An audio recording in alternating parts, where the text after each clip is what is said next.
Hello दोस्तों, नमस्कार। आपका स्वागत है अपने ही यूट्यूब चैनल स्ट्रॉन्ग मैथ 2.2 में। ठीक है, आज हम बताने वाले हैं क्लास 8वां का मेधा छात्रवृत्ति का त्रिकोणमिति चैप्टर और चैप्टर नंबर 14 है। ठीक है, और मैंने 1 से लेकर 30 तक हल कर चुका हूँ। ठीक है, इस वीडियो में आज हल करने वाले 31 से। ठीक है, तो 31 नंबर हमारा सवाल कर रहा है, एक सीढ़ी का ऊपरी सिरा किसी दीवार पर टिका है तो निचला सिरा दीवार से 3 मीटर की दूरी पर है। सीढ़ी के 36 तल से झुकाव कितना है? 60 डिग्री दिया है, तो सीढ़ी का लंबाई होगा कितना? चलिए इसको हम देख लेते हैं।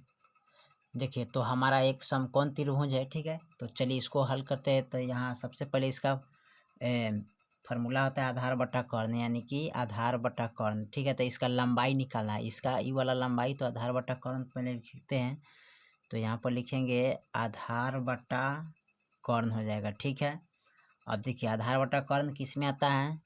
तो cos 60 डिग्री का मान कितना होता है? तो cos 60 डिग्री का मान होता है 1/2। ठीक है, बराबर और 3/h लिखेंगे। ठीक है, तो हमारा आधार कितना है? 3। ठीक है, और h कर्ण। ठीक है, अब आमने सामने गुना करेंगे तो इनसे इनमें गुना करेंगे तो h हो जाएगा और 3 दूना 6, यानी कि ऊंचाई हमारा कितना हो जाएगा? 6 मीटर हो जाएगा। ठीक है, चलिए सवाल नंबर हम 31 था, हम 32 को देख लेते हैं। ठीक है, 32 में क्या कर रहा है? ठीक है, सवाल नंबर 32 कर रहा है, एक पतंग भूमि से 70 मीटर की ऊंचाई पर है तथा उसकी डोर तनी अवस्था में 36 तल से 30 डिग्री का कोण बनाती है, तो डोरी की लंबाई क्या होगा? ठीक है, इसमें भी लंबाई निकालते हैं। तो चलिए समकोण त्रिभुज एक बना लेते हैं। चलिए, तो यहाँ पर मैं एक समकोण त्रिभुज बना लिया हूँ। ठीक है, तो इसका P बटा लॉम, यानी कि P बटा लॉम। ठीक है, यानी P बटा H, यानी कि सॉरी P बटा H यानी लॉम बटा कर्ण। ठीक है, तो यहाँ पर लॉम बटा कर्ण लिखेंगे, इसको P बटा H से सूचित करते हैं। तो ये किसका मान आता है? तो साइन का आता है ना, तो साइन 30 डिग्री का। तो साइन 30 डिग्री का मान कितना होता है? 1/2 और बराबर लॉम हमारा कितना है? 70 है और H। ठीक है, तो इसको आमने सामने गुना कर लेंगे। ठीक है, तो इनसे इनमें गुना करेंगे तो H बराबर 70 दूना है कितना हो जाएगा? 140 मीटर। ठीक है, तो फाइनल मेरा यही आंसर रहेगा। चलिए 33 नंबर सवाल को देख लेते हैं। 33 में क्या कर रहा है? 33 नंबर सवाल कर रहा है, एक ऊर्ध्वाधर स्तंभ इतना मीटर ऊंचाई है तथा उसकी परछाई की लंबाई 2 मीटर है, तो प्रकाश स्रोत की उन्नयन कोण का क्या होगा? ठीक है, तो चलिए इसको हम देख लेते हैं। चलिए, तो यहाँ पर एक समकोण त्रिभुज हमने बना लिया है। ठीक है, तो इसका है P बटा B ना, यानी P बटा B। तो हमारा P दिया है, B दिया है। ठीक है, तो यहाँ पर लिख लेते हैं P बटा B। B होता है, ठीक है, यानी कि लंब बटा क्या होता है? आधार होता है। ठीक है, तो किस लंब बटा आधार किस में आता है? तो लंब बटा आधार हमारा आता है tan। ठीक है, यानी कि tan P बटा B हो जाएगा। ठीक है, तो tan यहाँ पर देखिए, तो tan का मान आता है ना, तो यहाँ कितना दिया है? P का मान। तो tan P का मान दिए कि देखो लंब बटा, तो लंब कितना है? 2√3।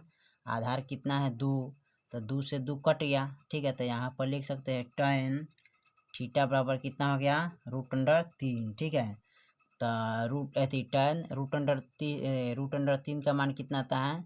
तो 60 डिग्री का मान आता है। ठीक है, यानी कि tan 60 डिग्री का मान होता है। ठीक है, यही आपका आंसर हो जाएगा।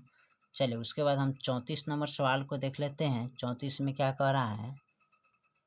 34 नंबर सवाल कर रहा है, एक 30 मीटर लंबी सीढ़ी 15 मीटर ऊंची है, दीवार के सहारे इसी प्रकार खड़ी है कि उसका ऊपरी सिरा दीवार के शीर्ष को स्पर्श कर रहा है।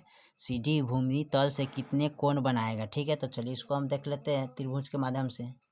चलिए, तो मैंने एक समकोण त्रिभुज बना लिया। अब देखिए साइन C से पूछा है, तो इसके सामने वाला क्या होता है? लंब। ठीक है, तो लंब बटा क्या हो जाएगा?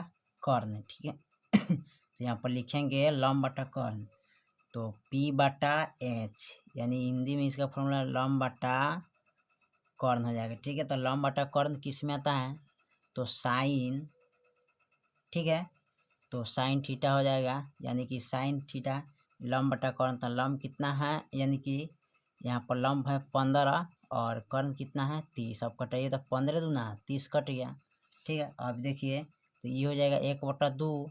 अब देखिए साइन थीटा बराबर 1/2, तो साइन 1/2 किसका मान है, कै डिग्री का, तो लिख सकते हैं साइन 30 डिग्री का मान आता है। कितना का आता है, साइन 30 डिग्री का मान आता है। ठीक है, चलिए फिर मिलते हैं। और 34 नंबर सवाल हो गया, तो उसके बाद 35 नंबर देखते हैं। देखिए इस चैप्टर का आज लास्ट 35वां नंबर क्वेश्चन है। ठीक है, तो इसमें कह रहा है एक मीनार के शीर्ष का उन्नयन कोण उसके चरण में 50√3 मीटर की दूरी पर 60 डिग्री का, तो मीनार की ऊंचाई ज्ञात कीजिए। ठीक है, तो चलिए इसमें मीनार का ऊंचाई ज्ञात करना है, तो देखते हैं इसको। चलिए तो एक समकोण त्रिभुज बना लिए। ठीक है, अब यहाँ देखा है सी से चलने के तट सामने थीटा के सामने कथी है, लंब, तो लंब बटा क्या हो जाएगा, आधार। तो यहाँ पर लिख लेंगे P/B, यानी कि लंब बटा आधार। तो लंब बटा आधार किस में आता है, तो tan थीटा बराबर, यानी कि tan 60 डिग्री का मान कितना होगा, तो √3। ठीक है, √3 होता है। ठीक है, तो यहाँ पर लिखते हैं P के मान हमारा तो नहीं दिया है, तो यहाँ पर लिख देते हैं √3 बराबर P बटा, यहाँ B के मान कितना है 50√3। ठीक है, आमने सामने गुना कीजिएगा तो P बराबर हो जाएगा क्या हमारा, यहाँ पर देखिए, तो इसको लिख सकते हैं 50√3 बटा √3। ठीक है, अब इसको हम क्या करते हैं, सॉरी यहाँ नहीं लिखेंगे, इसको गुना करेंगे। ठीक है, यहाँ पर √3 से इसमें गुना करेंगे। ठीक है, गुना करेंगे तो P बराबर हो जाएगा 50√3 9 हो जाएगा। ठीक है, तो यहाँ पर 9 लिखेंगे बराबर 50, और देखिए √9 का वर्गमूल कितना होता है 3, और 3 × 5 = 15, यानी कि 150। ठीक है, यही आपका आंसर फाइनल आ गया। ठीक है, तो चलिए फिर मिलते हैं अगले वीडियो में, तब तक के लिए जय हिंद जय भारत।